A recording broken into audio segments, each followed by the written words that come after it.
Hey everybody, welcome back to the channel. So it's been a while since I've done a video, so I came across this very insightful bit of information today. Here we go, rank the world's 50 most valuable companies in the whole world.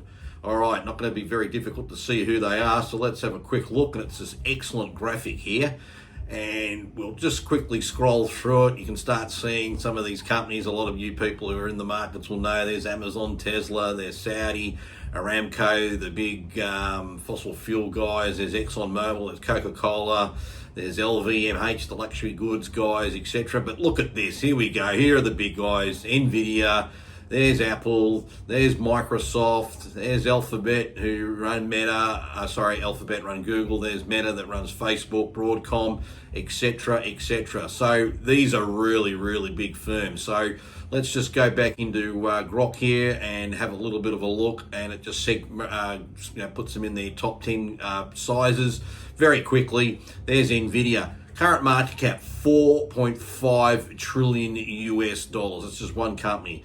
And then there's Apple, Microsoft, Alphabet, Amazon, Meta. There's Saudi Aramco, they're the seventh biggest. Broadcom, TSMC, that's the big Taiwanese semiconductor guys. And then there's Tesla.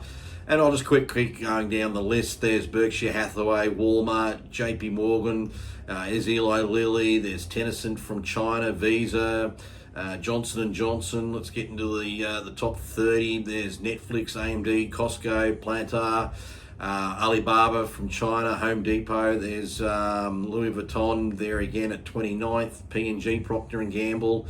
And then we come to the top 40, Bank America, Ag Bank of China, United Health, SAP, Chevron, Coca-Cola's there. You can still see a few more. Let's go down to the top 50. And then we see Toyota, Hermes, Morgan Stanley, Nestle, AstraZeneca, IBM, and falling all the way down to a mob called Prosaurus, who I don't even know who they are. Anyway, that's just a bit of interest there.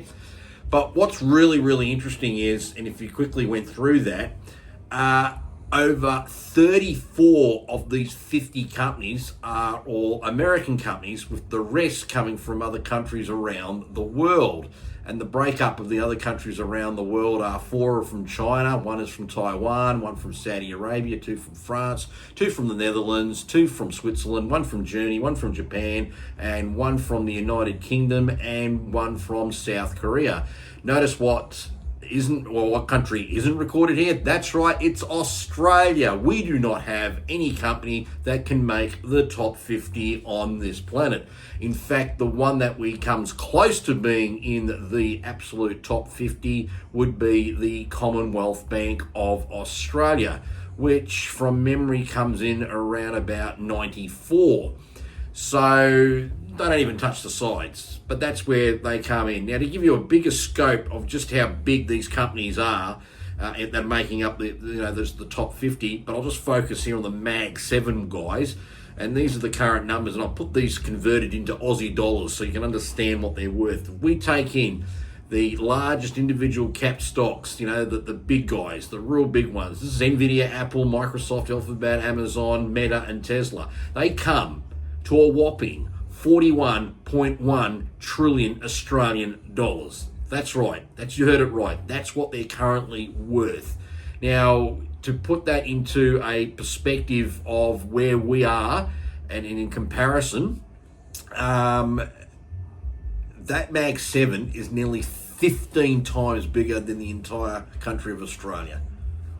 We're pretty small at the end of the day. It sort of reminds me like with global warming. We account for 1% of CO2 emissions, but China's 31. But hey, net zero all the way, guys, because that's the way to make sure we never get to the top 50 in anything. So that puts something in perspective to why we're very small. But if you're an Australian and you're investing, there's some very, very good news. See, you have the ability, because of exchange traded funds, which I'm going to go into 3 of them, that allow you to capture the upside and invest in those parts of the world that aren't naturally in our markets. Now, the first one to look at is this really apt name ETF called FANG. It's a few years old. As you can see, February 2020 is when it came out, and the FANG name came from Facebook, Amazon, Netflix, and Google. But of course, you know, Facebook's now called Meta, and Amazon's Amazon, Netflix are Netflix, Google's actually Alphabet, and then you've got Nvidia and all the others there now. But these guys pretty much cover the bases, and I'll just quickly go down here.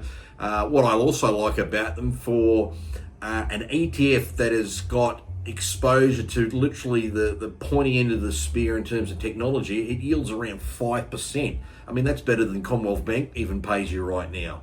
And in terms of absolute holdings, bit hard to sort of see just here, I know on the screen. But, you know, there's Apple, they have nearly 11% there, Nvidia nearly 11%, nearly 10.5% in Alphabet, etc., etc. So you buy that one ETF and you get exposure to all that. There's another one that's also on the ASX, and it has a real cool ticker code called HUGE, H-U-G-E, because they're investing in the huge stocks. And their spread's very, very similar, a lot more concentrated. Now, this one's a newer one. Their assets under management's a lot smaller. The FANG one I mentioned earlier, it's got like 1.6 billion in that ETF, really big, well supported. This one's fairly new. I think it's around about the 20-something million mark. But don't let that, dissuade you. It's also got the coverage in there as well. One thing that HUGE has over FANG, gotta be careful how this comes out, is you also get exposure to Tesla in this particular ETF. The FANG one doesn't have any exposure there. And guess what? If you were to buy both of them, you will instantly give your portfolio 95% instant coverage of the mega tech sectors right now, particularly out of the United States. So you cover all those bases very, very well. Now, if you're also someone who also is after income, because sometimes you need a bit of income, there's this really, really cool ETF again, because I've got 3 of them today. This one is actually a buy right, so over the NASDAQ 100. That's right, it's a buy right over the NASDAQ 100. So it owns all the top stocks that make up here, the NASDAQ 100. I won't go through them all, but you can see I'm just scrolling through them now. Here they all are, just all in there.